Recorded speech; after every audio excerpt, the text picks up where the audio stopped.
Yo, people, man, Chaz not the building and that, bro. Now we're starting a flipping basketball journey, bro. We're starting a basketball journey. We're starting American football journey, and we're starting a flipping football journey. And I'm gonna say American football. I'm gonna say football. You guys know what I'm talking about, bro. I'm from the flipping UK and that, bro. We ain't saying flipping soccer.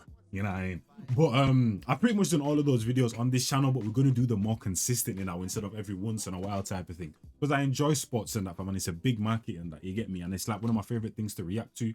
Plus, I'm pretty much always know kind of what's going on within the NBA. I'm always watching Fly, Cash Nasty, or Rage, trades, all of that type of stuff and that, bro.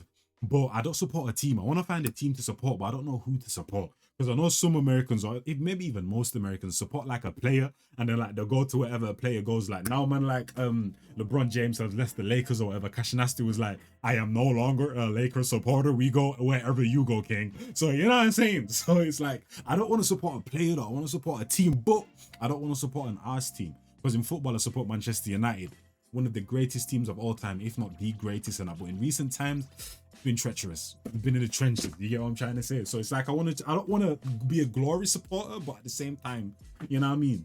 But let's get into it. Let's see what going on. And also in the NBA in recent times as well, it's been different teams that have been winning as well. So it's not just been like, you get me, Michael Jordan era 3-peat. Like it's been a different team every year. So it's like you never even know. It's like one draft, one player there can just change everything. The premise of basketball is simple. Score more points than the opposition and you'll win. But the reality is so much more complicated than that. So let's take a look at who does you can what oversimplify everything and overcomplicate anything in a life. basketball court, why each role is important, and how they help create one of the most... Okay, sorry, last pause, shout out Flat Reacts, last pause. But why is he like, why do I feel like I'm on a date? Why is he one speaking with like a bare soothing voice? Why is there like a lilac, purple, pink background, bro? And why the hell is there like pianos playing in the background? I'm like, I get it. Like in football, you say the beautiful sport or whatever and that, bro. But like, this is a bit too intimate for me. You get me? We're talking about like a big body. You get on dunks and that, bro. Bear screams, ah! Like, you get me? Like, what? Most popular sports in the world.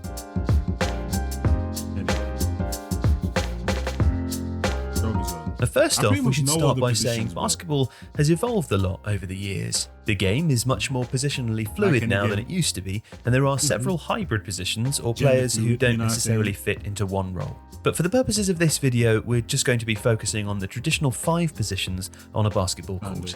And we'll start off with the point guard. Now, and I feel like the funny thing is about flipping, like basketball might be the only sport where I feel like every position you can pretty much be a two-way. Like, for example, in football, a defender defends. Yes, for example, there might be a ball carrier. They might be able to dribble every once in a while. In terms of corners, they might score goals, have like 5 goals in a season, which is very good, 6, or whatever, and that from. But at the same time, 90% of the time, they are defending. But I feel like now you have bigs and centers that be shooting threes on offensive and defensive. But I feel like in every position, you can be offensive and defensive. There's no position where you only do one thing now. You might have a player that only does one thing, but at the same time, every single position has a player that kind of does both. You get me? Which is a bit mad to me and that, bro. You know what I mean? Like, there's not like you have to can do this one thing when you're in this position. You can be versatile in kind of all of them from how I see 5 positions on a basketball court. And we'll start off with the point guard. Now, these tend to be the shortest players on the team, and they're probably most like a quarterback in football. Their primary job is to conduct the offense by calling a lot of the plays, and they are almost an extension of the coach on the court. They will progress the ball up the court by dribbling and set the tempo for the offense with quick or measured passing. This means they need excellent passing skills and the basketball IQ to understand what kind of play is needed when. They tend to be pretty good shooters, and you may even hear players like Steph Curry referred to as scoring or lead point guards because of their scoring ability. These are the most common in today's game, but the more traditional definition of a point guard is a playmaker whose focus is more on facilitating moves. When you think of that type of player, Steve Nash, Chris Paul, or John Stockton are great examples. Now, in defense, their job is normally to guard around the perimeter, and while point guards aren't necessarily known for their defensive abilities, they do still have an important role to play here. Okay, next, shooting guard.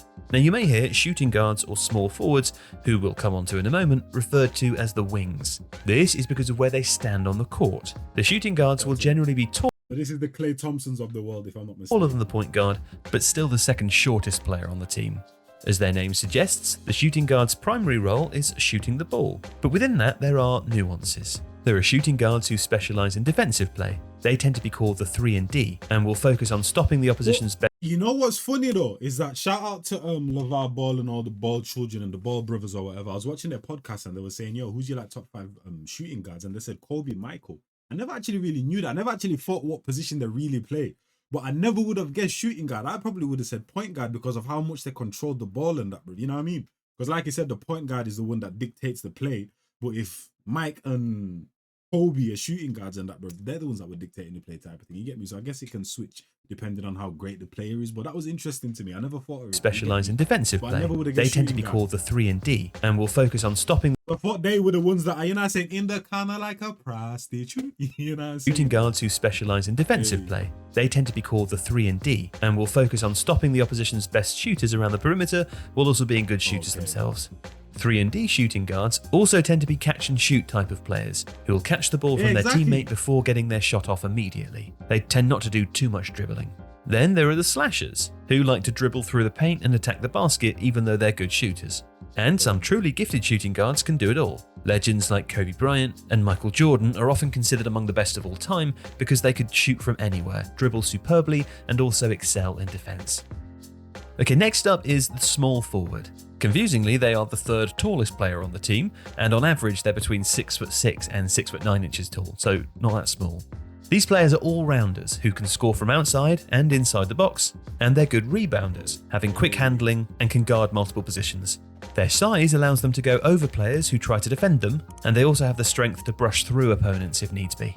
On defense, they're usually given the responsibility of defending the opposition's best player, and when you think of the So is LeBron a small forward, if I'm not mistaken? But this makes sense. Like, small forward, all-rounder. That's a perfect way to put that in my head and that, bro. You know what I mean? In terms of to just, what's the word?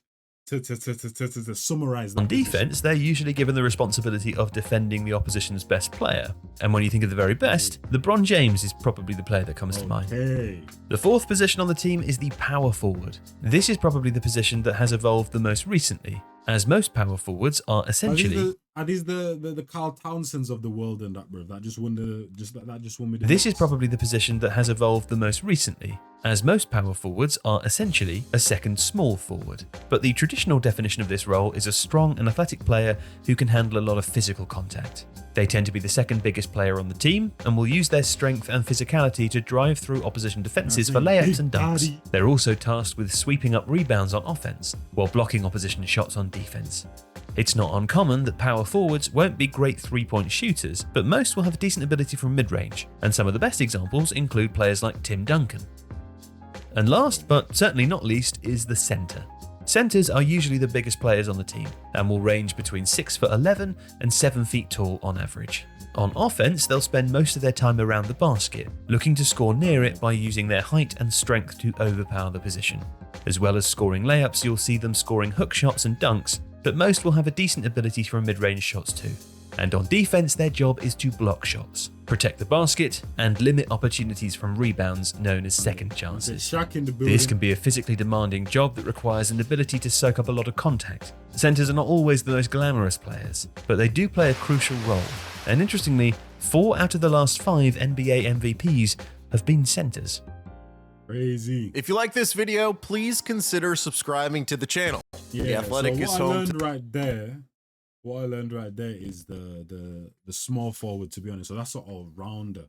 You get me? And then power forward, which they also said changed a little bit. So those were like the 2 positions that I was kind of unsure of. SFPF and that, and you get me? And that's the 3 and the 4. You know what I mean? So yeah. Hopefully you guys enjoyed that though. Man said the basketball journey will be on a consistent basis now and that. Man, I need to pick a team. I don't know who I'll pick though.